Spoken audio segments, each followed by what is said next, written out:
You're listening to Side Hustle Pro, the podcast that teaches you to build and grow your side hustle from passion project to profitable business. And I'm your host, Nikayla Matthews-Okome. So let's get started.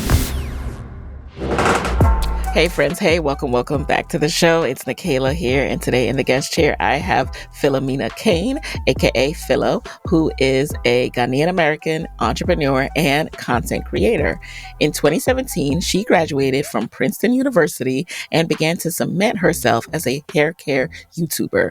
Garnering a following of nearly 200,000 subscribers, she became a guiding force, empowering Black women to embrace and care for their natural hair. Then in 2020, Philomena officially founded KIN Apparel, a brand dedicated to crafting satin-lined hoodies and hats for both hair protection and comfort. The innovative approach of KIN Apparel caught the attention of Shark Tank, and in 2021, Philomena landed a six-figure deal with SKIM's founding partner, Emma Grede. Philomena is also a winner of the prestigious Pharrell Williams Black Ambition Prize and a Forbes 30 Under 30 lister. Today, she remains committed to the growth of her brand and shares her wealth of knowledge with aspiring entrepreneurs, teaching them how to monetize their passion. In today's episode, we get into how she got started, some of the challenges she's had as she's grown, some of the ways that she's been able to use her resources and be really scrappy to start growing her brand, her amazing marketing insights and tips, and so much more. So let's get right into it. Philo, welcome to the guest chair. How are you? I'm feeling great, excited, blessed, fulfilled. All the things. Likewise, I am feeling gratitude to have you here today. I think your story is so dynamic, and I want to take it back a little bit. So you're Ghanaian American. Where did you grow up? And, when did you start to really explore the arts? Gotcha. So I was born in the Bronx, the boogie down What? Bronx. I didn't know that before we started this. So I'm from the Bronx as well. Well, from Jamaica, but grew up in the Bronx. Oh, you're from the Bronx? What? I'm from the Bronx. Oh.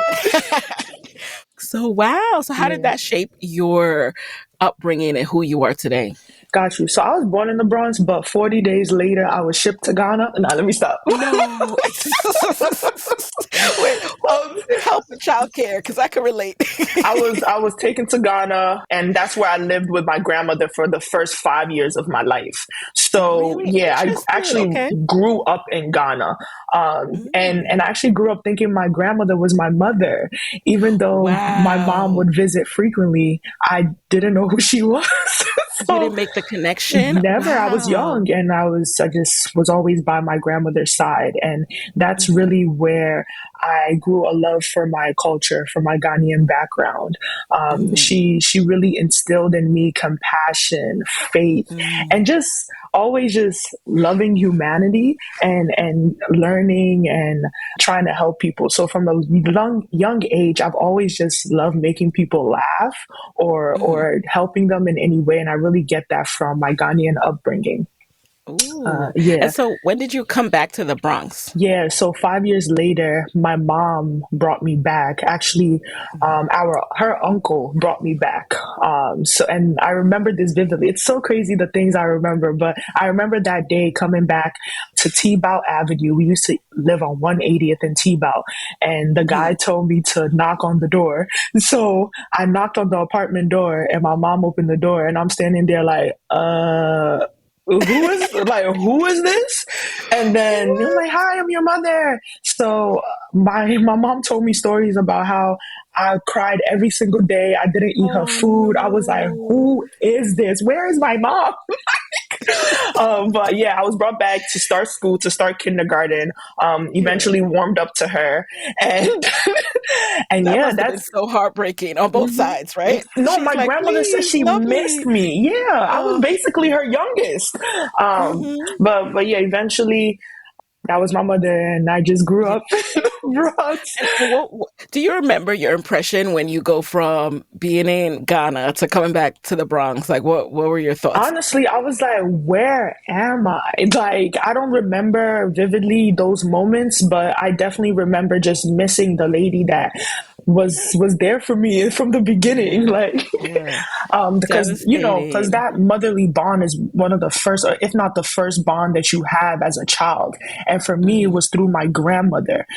So and it was in Ghana, where the standard of living is not crazy, it's not high, it's very peaceful. So Hmm. it was crazy coming into a high rise Wow. building and living through Yes. that. But And for those of you who haven't been to the Bronx, like it's busy, it's noisy, it's mhm, crowded, it's smelly. There are beautiful aspects of the Bronx as well, but definitely it is urban, right? It's working class, and there's a lot going on. It's not like the Zen piece of where you might have been in Ghana, but you made the best of it, and you have done a magnificent job. thank you. So it seems like you quickly found your footing. Maybe not quickly, but you found your footing because you ended up going to Princeton, right? Yeah. So once you got to Princeton, by then, were you starting to think about career paths? Like, what did you major in? So back in high school, I went to high school in Spanish Harlem at a school called Manhattan Mhm. Center for Science and Math. So Oh, yes, yes, I know Manhattan MCSM, Center. yeah. And at Manhattan Center, I really did love science and math. So I actually thought I was going to be either an engineer or a scientist. So when I got to Princeton, I started in the engineering path and then realized that wasn't for Mm. me. So then I went into the sciences. I was like, one thing about Princeton, it will humble you because when Oh, I tell you, yeah. I had about 5 breakdowns during my tenure there. Oh, oh my gosh. I'm laughing because my husband Moyo graduated from Princeton with the engineering degree. He got there. It was definitely humbling.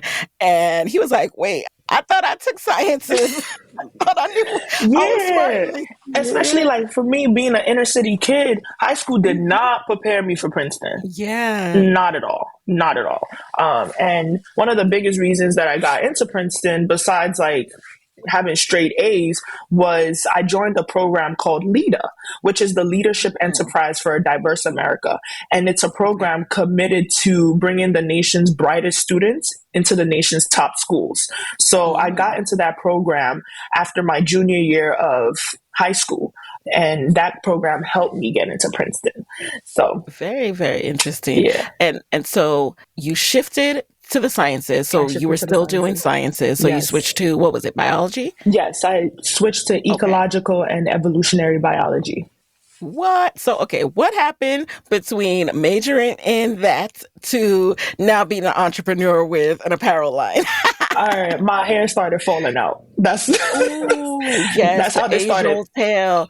Black women at college, the Hmm. hair falling My hair out. started What did falling you start out. to do? Um, yes, there's the phrase that goes, when a girl cuts her hair, she's about to change her whole life.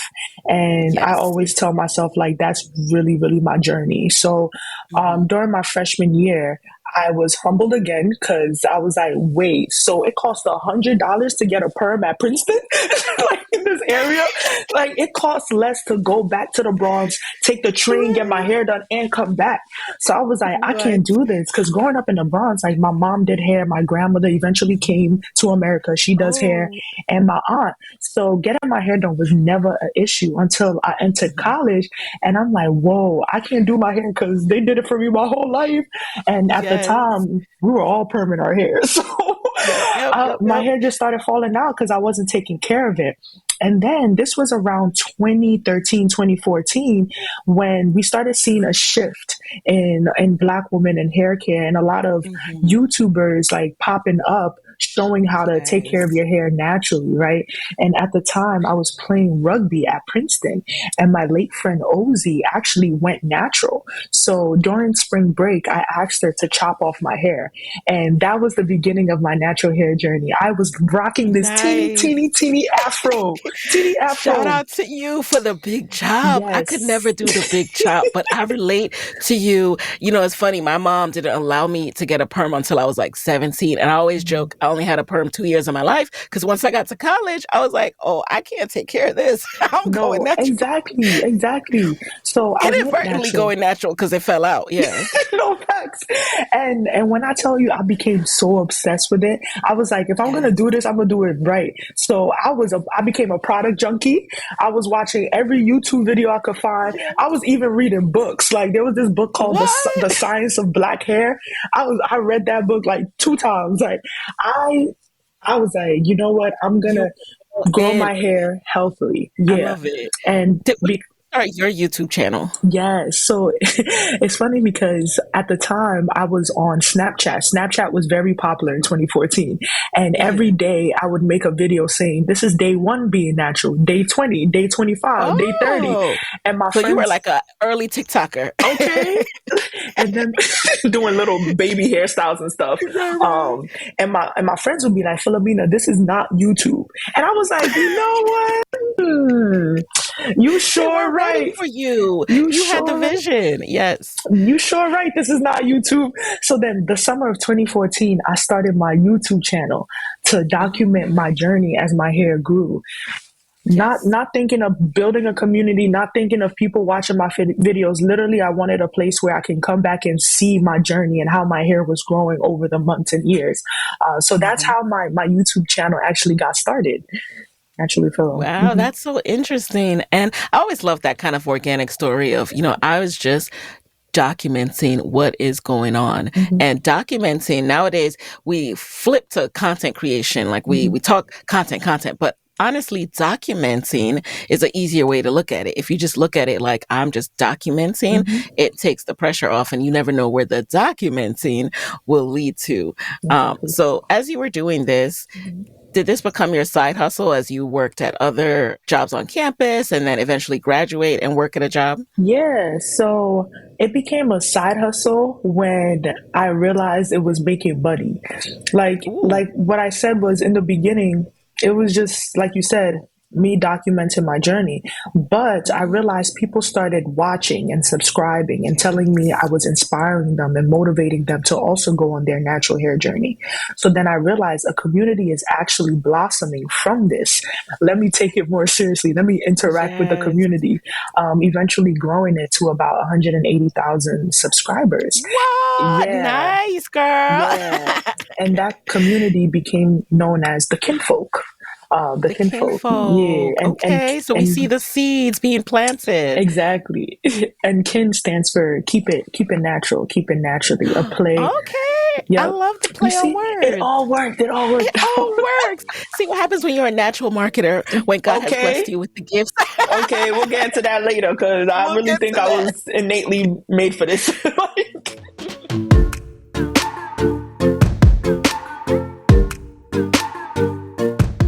So you start this community, but at the same time, you were trying to go down the traditional path, right? That I'm sure your parents and family were expecting you to. So talk to us about that. Like after you graduated, what did you do? Yeah. So after I graduated from Princeton, my goal was to take a year off to work and then go get my master's. So at Princeton, in Okay. addition to my major being biology, my certificate slash minor, it's called certificate there, was in Hmm. global health. So I wanted to actually become an epidemiologist, which is basically a scientist that studies like infectious diseases. Hmm. And that's what my thesis was on too. So I was like, all right, let me take a year off because this 4 years has been a lot. Let me take a year off to work and then I'll go back to school. So I ended up getting a job as a marketing director for a new startup, a hair care company called Natural Club. So that's what I did Hmm. right after college. How did you get that job coming out of Yes, biology? it's because of my YouTube channel. So Ah, yes, so this being a hair care brand and also a startup, literally I was their first hire. They saw that they believed in me and saw that there was some talent in me from my YouTube channel because at the time it was amazing, like it was doing really well, and I was really able to make fun, informative videos, and people really mm, loved it and learned from it. And I was really good at just selling product and showing people what works.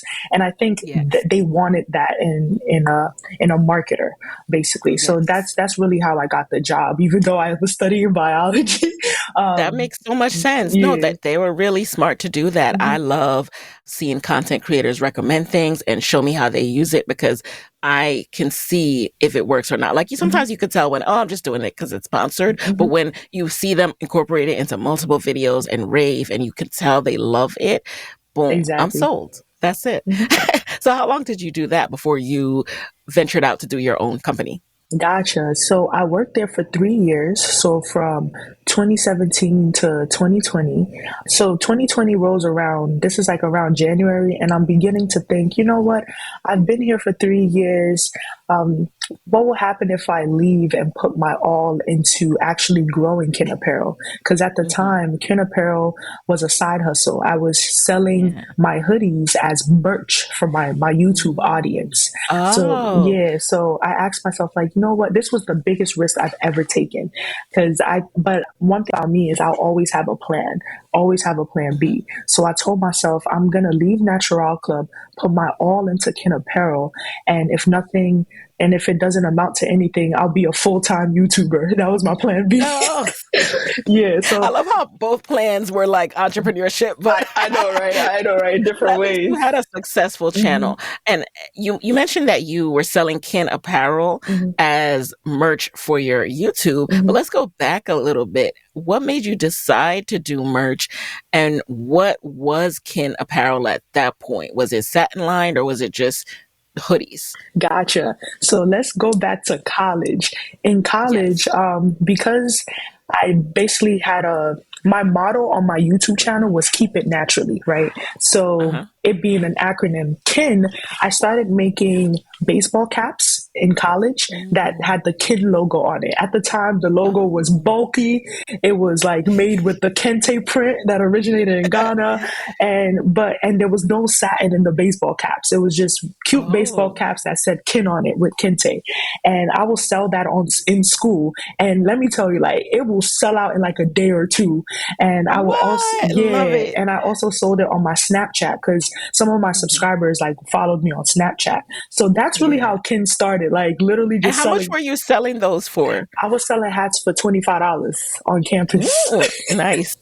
How much did So it cost to make it? it was like $5 each. Well, Hmm. okay, we love it. We love Okay, it. okay. I was like, you know what? People love the motto. They love the kin. They Mhm. love the kente. So this was my little side hustle on campus.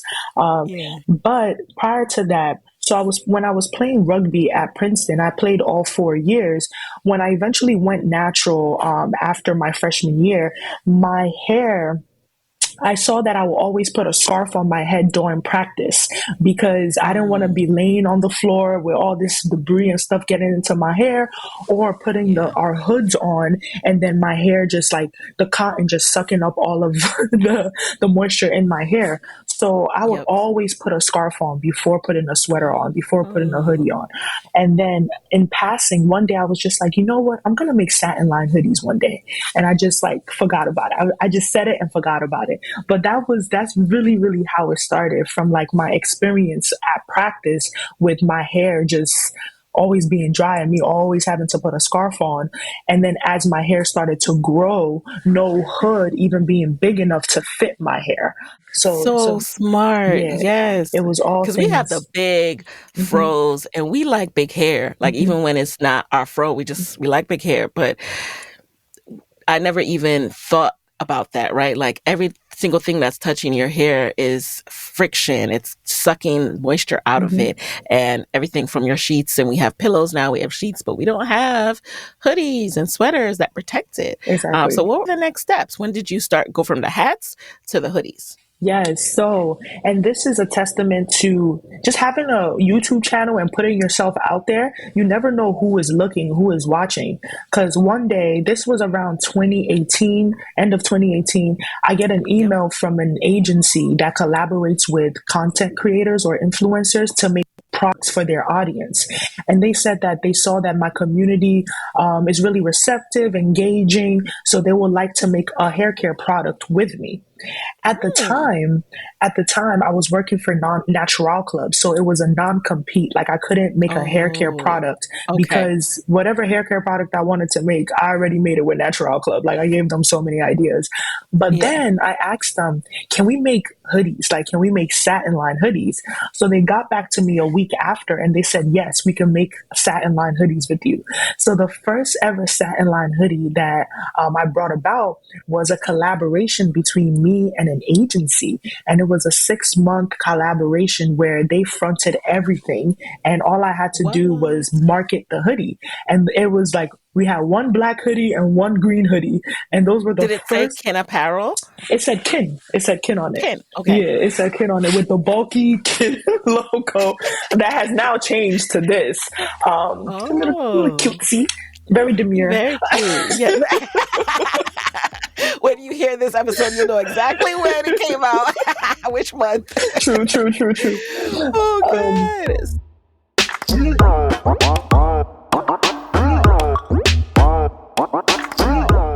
So I'm guessing that went well. Did you do like a 70-30 split or something like that from the revenue? I'm trying to remember what split it was. I think it was 50-50. Okay. Yeah, I think it was 50-50. And so once you saw that, hey, people are loving this, what did you do next? Is that when you left All Natural? So we did this for 6 months. So it dropped January 18th of 2019, right? Mm-hmm. That's when it dropped. And then when the collaboration ended, they shipped me any hoodies that weren't sold. And Okay. every time I would make a YouTube video, I would promote the hoodies that weren't sold until they were all sold out, right? So Yeah. by the end of the year, I was like, damn, I have no more hoodies. Who am I even going to contact to make these hoodies? Because remember, they fronted everything. So they were working Yes. with the manufacturer. So I reached out to them and I said, hey, I would actually like to continue making this. And they were so cool. They gave me all the information. So then Nice. so then I put in an order, and then the orders came in like February of 2020. So now we're in 2020. I'm feeling like I need to leave Natural Club. So then I tell myself I'm going to take a risk. Mind you, I did not know we were about to be quarantined a month I after. mean, no, nobody did. But Did you have savings at this point? And was your YouTube making a minimum per month in at least just AdSense? yeah, my YouTube channel at the time was making like 2 to 3K a month. Hmm. And my savings, I probably had like 10K saved. I had like 10K saved. Yeah.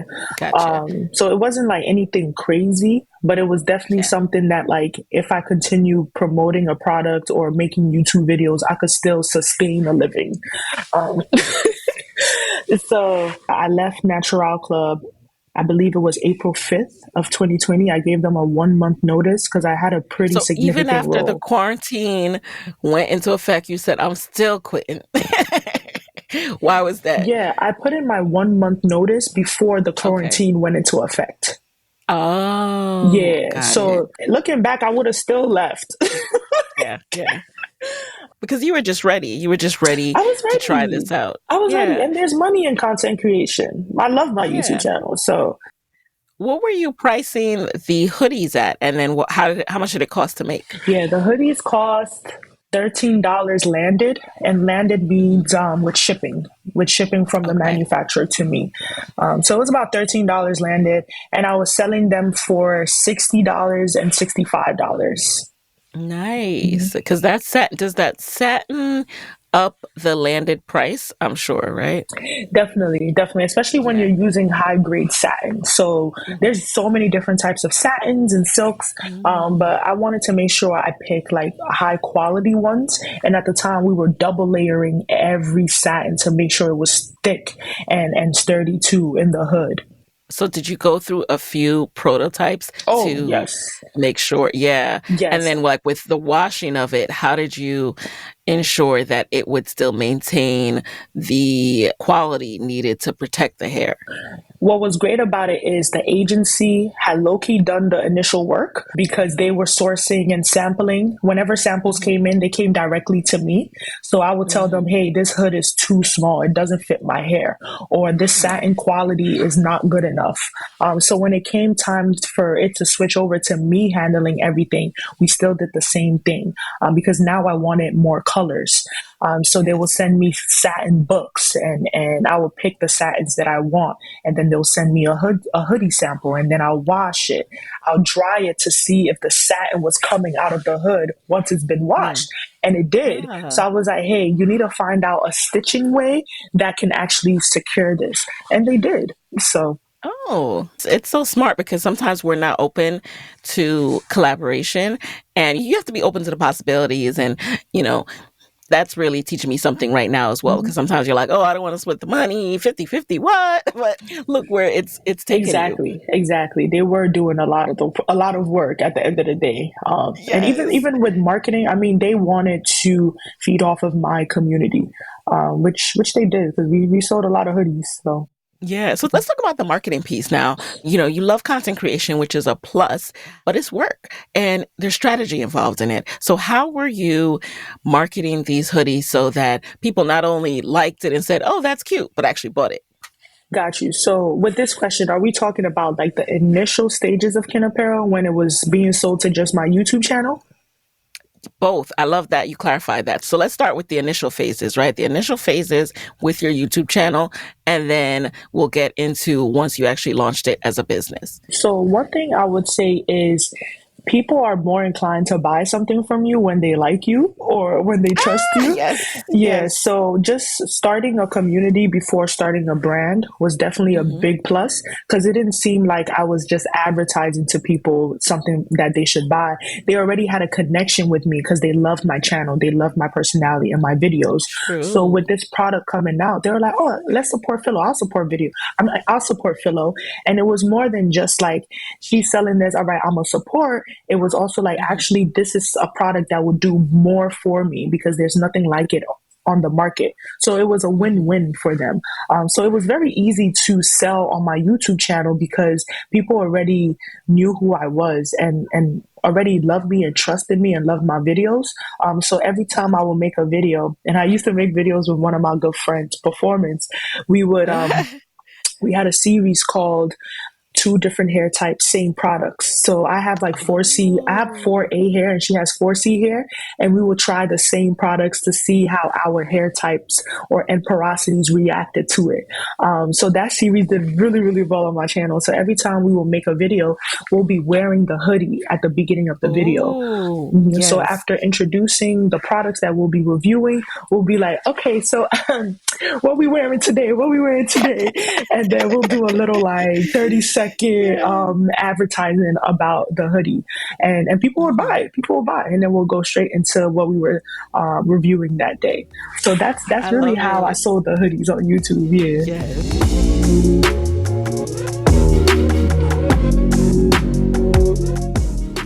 So for people who don't have a YouTube channel, nowadays, you know, you see UGC content creators making so much money. So that's user generated content. And basically companies will pay people who are content creators to make content that seems organic for the platform. So for like TikTok and things like that, but they'll be using your product or wearing your product and they'll just make a whole video about it. So for people who don't have a YouTube channel and aren't creating content but need to promote their products, do you recommend them going that route, or what are some ways that they can have that organic feel while they're selling? Yeah, I really think realistic marketing is what supported me and helped me because at the end of the day, I can't only sell to my YouTube community. When I No. ventured into Instagram and TikTok, and I have like so many different strategies that have really helped me, I would say realistic marketing, meaning that marketing that's not polished, is very real and Mm, it's very relatable.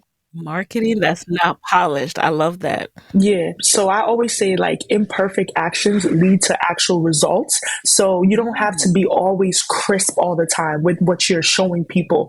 Honestly, sometimes people just want to see that this is real. That's why yeah. a lot of the times my marketing includes behind the scenes of making the product, of doing photo shoots or doing video shoots. So people could see the steps and Hmm. what it takes to I'm actually going to do record some something like this. B-roll of us right now. Right now. You just You see? inspired me. Yeah, it's Yeah. realistic This is marketing. what it It looks like. And I'm it's recording. real. Yeah. It's real. And we even see celebrities doing it. Like Beyonce finally showed us what sacred looked like on her hair after everyone Right. was And like I know Beyonce. that took so much out of her. I know she was like, Yeah, oh, I guess. right. Is this what y'all want? But these days, that's what's selling product. Issa Rae Hmm. with her line Sienna Naturals, she made Uh-huh. a whole ad, and literally she said in the ad, "I'm a dry ass bitch," and she was referring to her dry hair. That's relatable. People want to hear that because once you sell me on relatability, I have to I'm go look up that ad now. yeah. marketing to me, like the desire is the backbone of marketing. How can I Hmm. make someone crave and yearn for my product so much that they are going to want to buy it? And it starts with not pitching your product, but pitching the problem that you're solving, like the solution to the Hmm. problem. And that's always how I Hmm. look at marketing. What am I solving for the average consumer? What Yes. feeling or what experience do I want them to go through? Once you can hit them with that, that's when you'll have people listening. And the easiest and most cheapest way to do it is with realistic marketing when you put yourself out there. That's why I feel like UGC content really, really works. Yes, I love that. You just dropping gems right here. Y'all hear that? Desire is the backbone of marketing. And I love that you said that because what I find when I talk to clients, for example, anytime they are creating a business or a product or what have you, a lot of times there's a lot of I focus going on. There's a lot of I want this and you have to flip that. You have to think about what people want and how can I give it to them? How can I make them realize this is what they need based on what they want? Kind of a Exactly. thing, right? Well, how can I let them understand that this is actually a solution for this problem they've been Mhm. having and not just try to shove down someone's throat like, buy this. Like, Exactly. no, you're not solving any problem. Like, they're going to scroll Exactly. right past that. Exactly. So that's how I'm always thinking about marketing. Like, I don't sell satin line hoodies. I sell Yeah. protection and comfort. Skincare brands Mm. don't sell body butters. They sell a lifetime of no ash. Like, Ah, yes. Gucci's not selling you luxury bags. They selling you exclusivity and quality. So it's like, Yep. what You're really a member of a certain echelon, when exactly. you buy that, and that's what people want. And that's what people desire. Exactly. So that's always what I'm thinking about when it comes to marketing.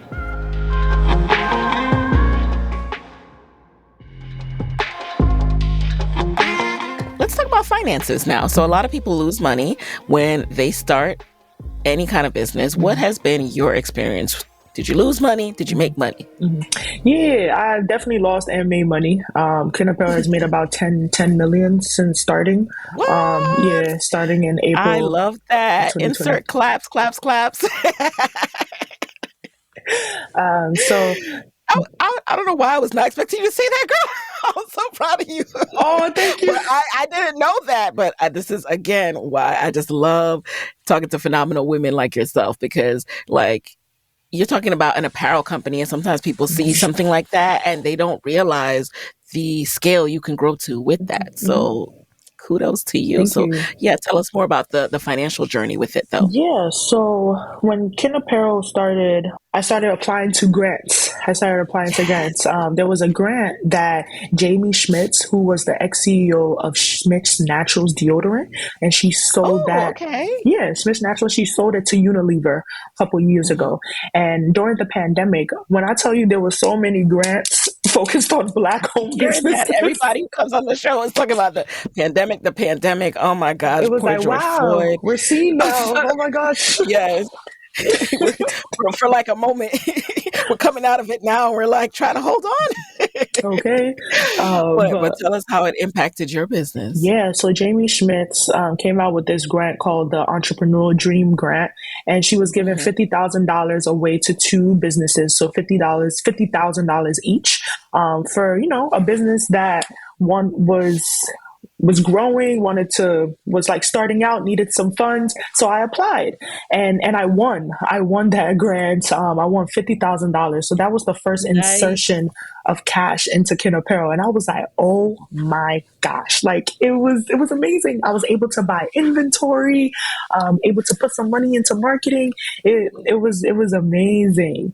So that was my first one. And then I won another $20,000 from Shea Moisture slash Brown Girl Jane. They gave $20,000 away Mm, to 10 Black women owned businesses. So I came out of 2020 with $70,000 in grants. So that wow. was initially how I was able to fund the company, and buy all the hoodies that I wanted to, and Yeah. eventually hire some support.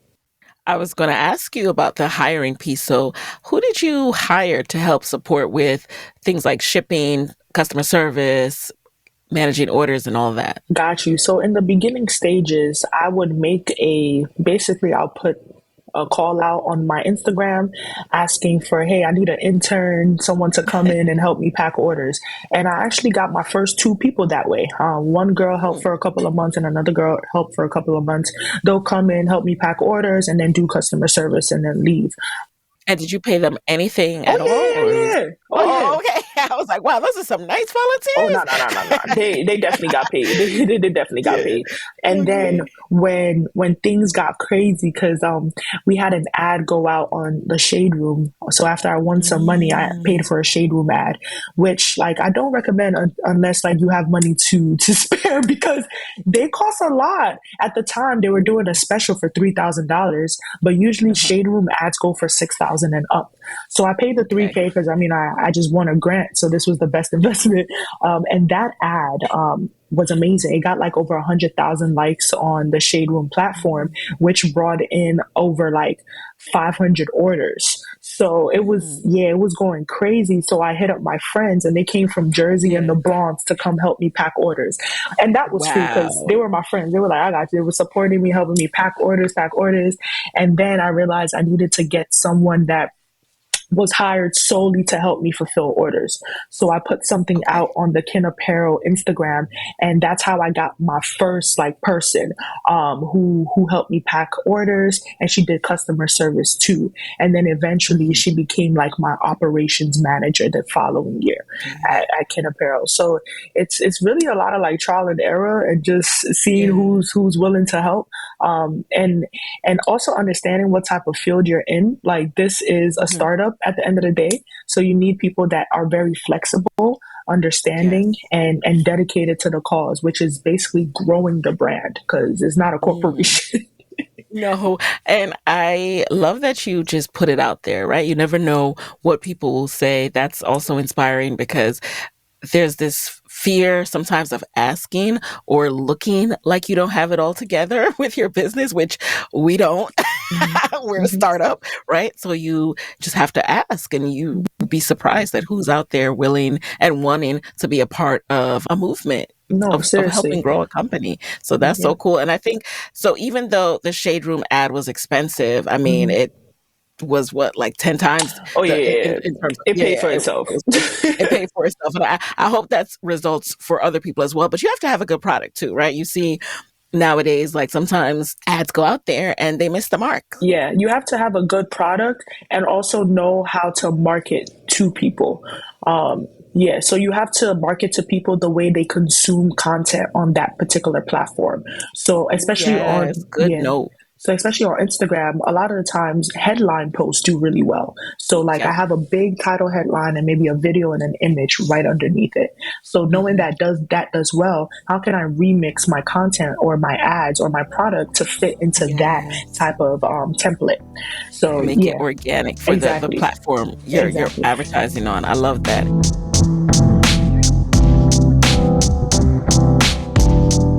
So now I see you've expanded. You have things like car seat covers. What's the full what's the full suite of products that you now offer? Yeah, I always tell people my goal is to satin line the world. Wherever your hair Smart. touches, I'm a Yes. I'm gonna be that meme that's like I keep turning on my like fan by I'm accident. I'm right Yeah. here. Like, people, Hello.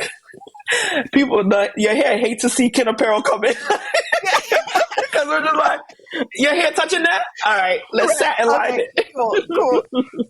Yeah, so Kin Apparel has expanded to different types of hoodies.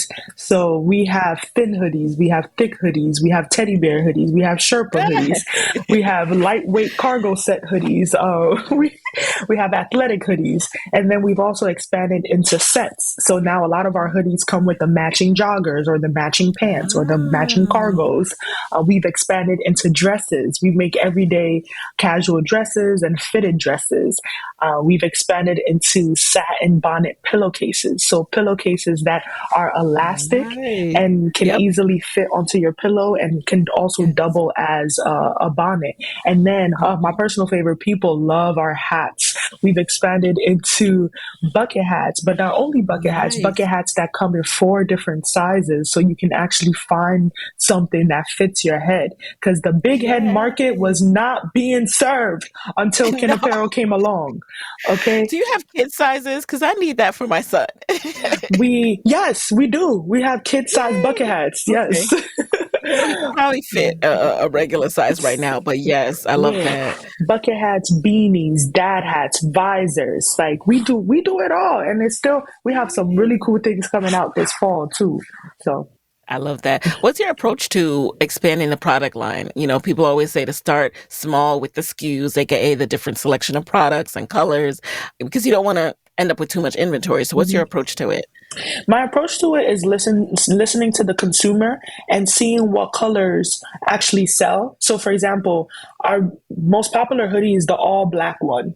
All black Mm, hoodie with the black satin, most popular basic hoodie, but people love it. People love the color black. So in every collection, we make something black.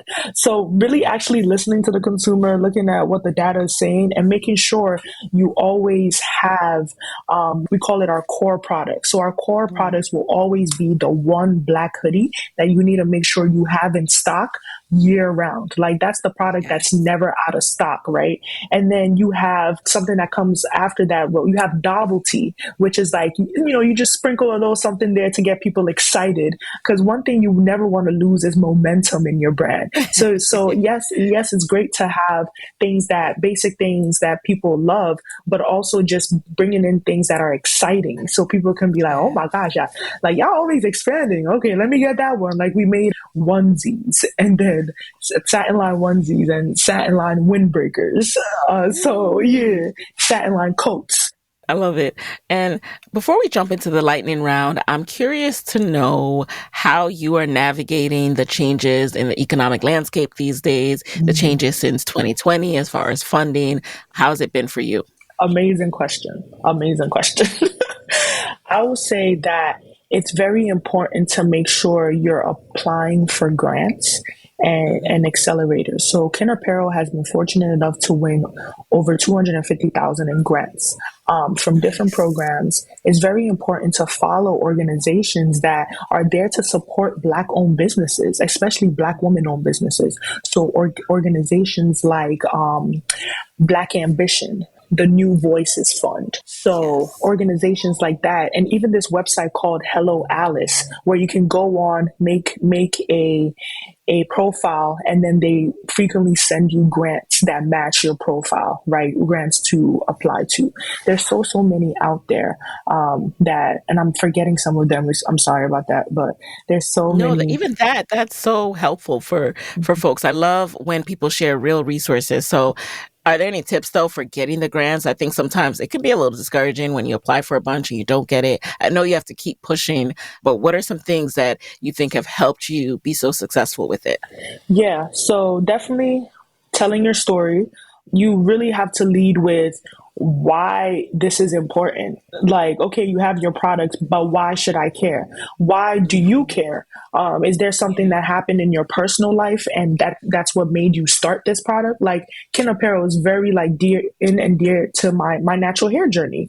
One of my friends who started an energy drink started it because she was in a coma after suffering a really bad reaction to a horrible energy drink. So then she started her own all natural energy drink company called Rejuvenation. So it's like telling people that story, pulling on their heartstrings from the beginning of the application. And also, sometimes if you don't get it, email them and ask them why. Get the feedback directly from them so you know you can change it up and work on it in the future. So yeah, I'll say those things too. And having someone take a second look at your application too before you Okay. send it. Yeah.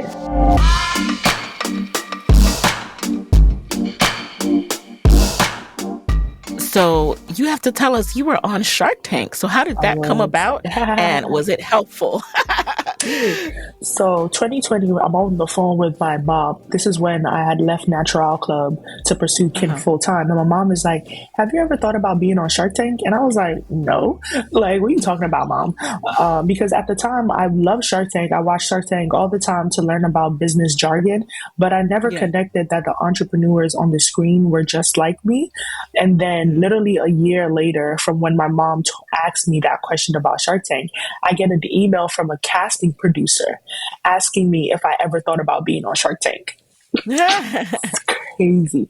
I called my mom immediately and she was like, "I told you. I told you so." And when I tell you, I was just like, whoa, I was never dreaming big enough. Like, why can't I be on Shark Tank? So that's really how it started. And the process started March of 2021. I ended up Mhm. recording in July of 2021 and being on season 13, episode 1, October 8th of 2021. So honestly, it happened Wow. really fast. I got on Yeah. Shark Tank almost a year and a half after really starting my company. So that's really, I always credit Shark Tank for being that push that my brand needed to get into the faces of the masses, because it Yes. really propelled the company. Prior to being Wow. on Shark Tank that year, KIN Apparel had made 355,000 before we were on Shark Tank October 8th. And at the Hmm. end of the year, we ended up at 1.2 million after Shark Mm. Tank. So you can imagine, like, the exposure was extraordinary. People really took to the Yes. product and also understood it too. So yeah, Shark Tank is amazing. I always recommend it. Yes, and I think a lot of people see it as like, do you make a deal or not? But then there's also the exposure aspect that no matter what happens, that you can't pay for that kind of marketing and exposure. It's So free. it's free. Were you able to make a deal? Number one, and then number two, how is the fulfillment after the exposure? Got you. Yes. So I made a deal with Emma Grede, who is the CEO of Good Ooh, American. Yeah. what? Yeah. I made Listen, a that's amazing. and she's amazing. Like, literally, I can text her. She texts me. Amazing. She's What? still my investor till today. Still my investor. Nice. And Congrats. thank you so much. As far as fulfilling orders, yes. So we went from fulfilling orders in the KIN office to transitioning into a fulfillment center, which is called a 3PL, Mm. third party Okay. logistics.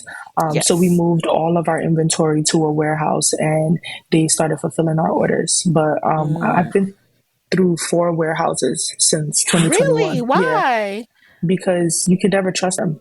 Honestly, this year has been the hardest year of KIN Apparel, where Hmm. my third fulfillment center shut down literally at 7 p.m. on a Friday in Oh my June. I gosh. received an email that said, "We are shutting down. You have 1 week to get your stuff out." Mind you, this is one of the biggest fulfillment centers in the country, literally fulfilling for brands that are What? 200 times my size. And they didn't give us any What? notice and told us to get out of there. And this was in Ohio. I've had a fulfillment center in the Poconos, in Minnesota, Ohio, and now, thank God, we're in one in Jersey, which is very close to me because I live in Yeah. Philadelphia. But yeah, Okay. warehouses, the thing with 3PLs is you never know what to expect until you're actually in there and they're fulfilling your stuff. Yeah. Because they could say all these good things and you could look as many case studies as you want and speak to as many clients that they have as you want. But you never know until you get there and you're like, actually, you said you had this, but you actually don't have it. This is not really built in. You still got to code it and you're doing this manually. Right. You just had it Actually, on the in the video on the tour, but yeah. it's just Yeah, not actually really in. your Yeah. software is actually not good for a company that has hundreds of SKUs. Like, you don't even have the Mm. bandwidth to fulfill this on a timely manner. Like, Hmm. we've been through so much, but the current one Yes. seems promising. And this is the first time Okay. our fulfillment center has been so close to me. Like, I can literally take a 20-minute Drive drive over there. there Yeah, and pop so in. I love that. I love that you share this story because that's so helpful. And I'm sure, if anyone is getting ready to move their products into a fulfillment center, that you can reach out and talk to people who've been through it because you don't even know what to ask you until you go don't. through and realize, oh, wait, I needed this thing and they don't have it. Like Yeah, you don't know what you don't know. So they thank be you for lying. sharing that. They be lying. No, People be honestly. lying. And I have this new motto. My husband gets tired of me saying it, but I'm always like, you know what? Like, when you take your foot off people's necks, Ooh, I wish this was longer. I wish As a this podcast was solopreneur, I longer. wish this was longer. Can we talk about you have to keep your foot on people's necks because that's when things start to just, And honestly, one piece of advice I would give with your entrepreneurial Yeah. journey, don't hire too fast, or hire fast and fire fast. Yeah. Yeah. and and And when you also, find good people, hold on to them. Hold on. yes, but also don't put Yeah. people on salary too early. And this is Okay. something I've learned just going through my experience. It's better Yeah. to hire contractors. They have a set Mhm. work that you're asking of them with a set time that they need to get it done. And if they get it done, great. If they don't get it done, on to the next. The minute you start having salaried individuals, at some Mhm. point they start to take advantage because And they're like, coast. yeah, I'm getting this every 2 weeks. Like, Yeah. why I gotta do a lot? Like, I know this is Yeah. coming in every 2 weeks. They start to coast or they start to do their own thing, unbeknownst to you. No, like Then this is now really stuff they're I've side been through. hustling. Yeah, Hmm. yeah. No, I believe you because I know like it's tough, Yeah, right? Because we're entrepreneurial. We know what it's yeah. like to like have a job to pay the bills. So it's Hmm. like it's dicey because I get it. I've been in the situation where like I'm there, I'm showing up, but really my mind is elsewhere. So I get it. But I guess that it's something to keep in mind as well with hiring that makes it so Yeah. challenging to think of, well, how do I create the environment where someone doesn't want to check out, right? And someone Hmm. is really into it. Yeah, I mean, and it's also very hard. Like, I would say, if you have people that have been with you for over 3 years, start to evaluate if you even need them moving forward. Like, what exactly Why do are you they say do? that? Because and this is something I've been through, and I don't want to say any names or be specific Oh, because of course, I don't know yeah. who's going to be watching, but especially, and no, I'm just being real, like, Yeah, especially yeah, and I from appreciate candor. with a brand like KIN Apparel, of course, in the beginning, you need a lot of hands on deck. Like, you need people. Mhm. I lived in a townhouse where the first floor was the KIN Apparel office and the second floor Mm. was where I lived, right? Yeah. And that this was at a time where we were fulfilling everything by ourselves. Everything, the operations, marketing, was everything was being done in there, customer Yep. service. So as the company grows, you start to outsource things. We no longer had to fulfill orders, right? Because we outsourced it to a 3PL. We outsource customer service, right? We have new people that join the team. And the more you begin to outsource, you start to think, well, so what are the current people in my company doing? And now what used to be your role, we've outsourced. So now we either change your role or there's no need for you. That's what I mean. And if you're trying Okay. to change these people's roles and they're not being receptive to it, it's like, do you really want to continue working here? Because and that's what I mean. Like, the people you start with, and this is something Emma Grede told me, my investor, the Mhm. people you start with are not the people you end with. So really, really Interesting. like, make sure you really understand there's a time and place for everything. And as your company grows, the people that grow with you also changes. That's It why, sounds like your needs have shifted too. yeah, it has. It has. Like, KIN Apparel in 2020 is not KIN Apparel now. We've grown Yeah. significantly. And that also means a significant change in the internal team. So it just honestly is what it is. But when you do find really, really good people, it's important to make them happy. Yes, that too. And really find out what makes them happy, right? It's not Yes. what you think and don't just put we all have those companies that we've worked for where they come in with pizza and donuts on Fridays. It's No. like, I don't want this. No. I I've would been to prefer a exactly. bonus. And also give them equity. Yes. I'm so glad Emma Grede. I mean, that's like before is she a guest or permanent on Shark Tank? I just think that Is that a is just guest. that is just so clutch, having her because I just think she's done this. She knows this. And not to say the other sharks don't, but that's just such a blessing that you can have her to call on and consult with. So kudos, kudos. So now let's jump into the lightning round. Mhm. You just answer the very first thing that comes to mind. Are you ready? Yes. All right. So Number one, what is another resource that has helped you in your business that you can share with the Side Hustle Pro audience? Following Black Ambition and the New Voices Fund, being on their newsletter so you could actually get their emails because they're always sharing gems and grants. Nice. And the other one was Hello Alice, right? Yeah, Hello Alice, where Hello you Alice. sign up, you make a platform, and they consistently send you new grants. Boom. Love it. Number two, who is a non-celebrity Black woman entrepreneur that you would want to trade places with for a day and why? Damn, not celebrity? Do we consider Judy, the founder of Kaleidoscope Hair Products, a celebrity? No. We consider her. No, we don't consider her a celebrity. So tell us more. Why would you want to trade places with her? I love Judy because I feel like she motivates me. She inspires me. I'm like, Mm, kind of like following her footsteps, the way she's been yeah. able to grow her company so big, but also still be grounded and still be relatable and still have a community, and also Mm, support the community too. Like she does tours where she does mm, marketing tours and people come to her classes and learn from her, and that's low key what I've started doing now. So yes. I love Judy. Like, she's amazing. Ooh, okay. I gotta have Judy in the guest chair. Oh, Yes. number three, what is a non-negotiable part of your day these days? Going to the gym. Hey. I go to the gym 5 days a week. I wake up every Snap. morning. It's part of my routine. Like, I can't really have a good day if I didn't go to the gym for at least an hour in the Yes. morning. So yeah, it Yes. wakes me up. Inspiring. Number four, what's a personal trait that has helped you significantly in your business? Can I say being goofy? Lighthearted, lighthearted, Yeah, and just yeah, I definitely have feel that in your spirit. yeah, just I think people underestimate what a good smile can do for you. Just showing up Yes. and just showing some teeth, and Showing some, yeah, showing up and showing some teeth, like it lightens. you're cracking me up, but it's true. It's true. Yeah, It's so it true. lightens the environment. It Yeah. lightens the conversation. It makes you feel. Right. It makes you be relatable and Mhm, just be genuine. And people really mhm. flock to people with that type of personality. People, and it also Yes. shows the confidence that you have in yourself.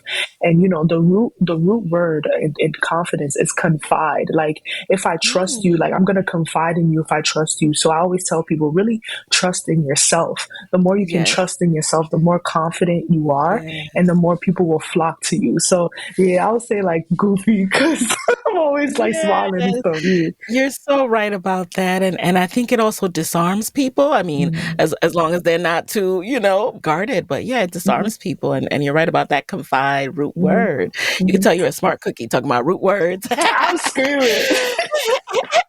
And then finally, what is your parting advice for fellow Black women entrepreneurs who want to be their own boss but are worried about not having a steady paycheck? I will say, stop making excuses. Like, what? Ah, What?